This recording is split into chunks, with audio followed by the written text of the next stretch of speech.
आजचा दिवस हा भारतीय जनता पार्टीच्या प्रत्येक कार्यकर्त्यासाठी हा एक सुवर्ण सोहळा आहे। कारण आमचे देवेंद्र भाऊ फडणवीस हे गेल्या 5 वर्षामध्ये त्यांनी जे सर्वसामान्य व्यक्तींसाठी जे जमिनी स्तरावर उतरून ज्यांनी जे काम केलं त्यांचं फळ आज त्यांना ज्या मुख्यमंत्री पदाच्या रूपाने मिळालेलं आहे। आणि 2014 ते 2019 दरम्यान त्यांनी जे काही योजना त्या ठिकाणी सर्वसामान्यांसाठी राबवल्या होत्या आणि मागच्या 2.5 वर्षामध्ये महायुती सरकारने सर्वसामान्य व्यक्तीला केंद्रबिंदू म्हणून जी कामे केली आणि लाडक्या बहिणीच्या आशीर्वादाने जे बहुमताचं सरकार, मला वाटते भारतीय जनता पार्टीच्या आत्ताच्या इतिहासामध्ये सर्वाधिक बहुमतानं 132 जागा आमच्या भारतीय जनता पार्टीच्या निवडून आलेल्या आहे।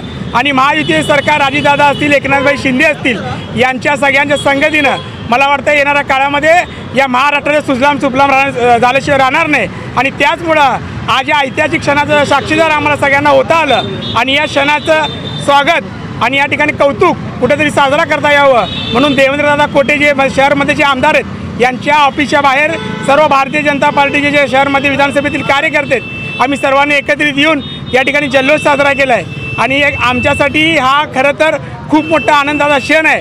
कारण देवेंद्र भाऊ फडणवीस यांनी जो त्याग मागच्या 5 वर्षामध्ये केला आणि ते त्यागाचं फळ मला वाटतं आज या ठिकाणी त्यांना मिळालं आहे। आणि देवेंद्र भाऊ फडणवीस हे पुढचे 5 वर्ष महाराष्ट्राला ज्या पद्धतीने नरेंद्र मोदीभाई भारताला विश्वगुरू करण्यासाठी तत्पर आहेत त्याच पद्धतीने महाराष्ट्र हा देशात अव्वल क्रमांकावर आणण्यासाठी दिवस रात्र एक करतील हा विश्वास आम्हाला एक कार्यकर्ता म्हणून आहे। जय हिंद, जय महाराष्ट्र।